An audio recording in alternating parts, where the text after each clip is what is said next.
Swami Prabhavananda's How to Know God, which is his translation and commentary on Patanjali's Yoga Sutras. We're just about to start chapter 2, Yoga and its practice. We've been studying its aims for some months now. And then on Sunday, we're having an open forum on Raja Yoga. And I hope you all attend. And I hope you all, when you get the newsletter, download the worksheet and look at what it is that we'll start with, so that you'll be prepared. If you don't have time, well, fine.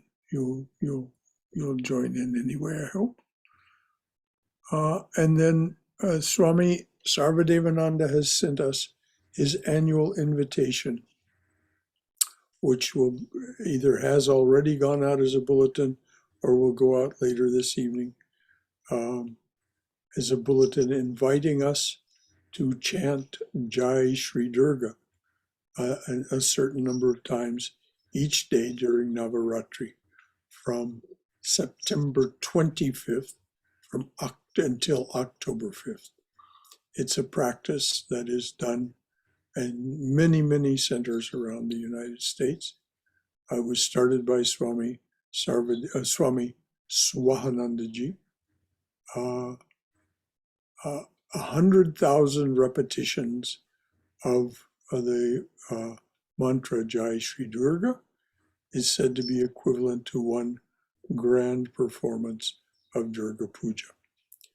So those of you who are able to make a pledge of chanting each, and it doesn't matter how small, just whatever it is that you feel you can do, when you receive this invitation, please do email me. The invitation is there to email me in this letter from Swami Sarvadevananda about this. And it explains it also. And if you have any questions, of course, just give me a call or send me an email. But from September 25th through October 5th, during the Navaratri time, we'll be chanting Jai Shri Durga. Or you can replace that if you don't care to chant that. You can chant your own mantra. But either one will do just fine. But it is, as the Swami explains, and he explains it very nicely, it is very, very auspicious to do it. Auspicious for you and auspicious for the well-being of the world. So I hope you can cooperate in that. Any final thoughts or questions from anyone? Well, as always, what a joy to gather together this way, to be the holy company that we are actively with one another. So to all of you who shared, thank you. To all of you who were quiet, we feel your presence, and we feel, whether we even are aware of it or not, there is only one, only one. And we feel the current of that unified oneness, whether you say a word or not. So, again, good night. Good night. Thank you, Brother Shankara. All right. Away we go. I got that email from Harinamananda from San Diego Central Swami. So you already have received it from. Yes. Well, you can sign up with them, or you can sign up with us, Bob. Okay. As pleases yourself. Actually, I started doing from today onwards. All right, very good. Please do consider participating. It's very auspicious. Good night, everyone.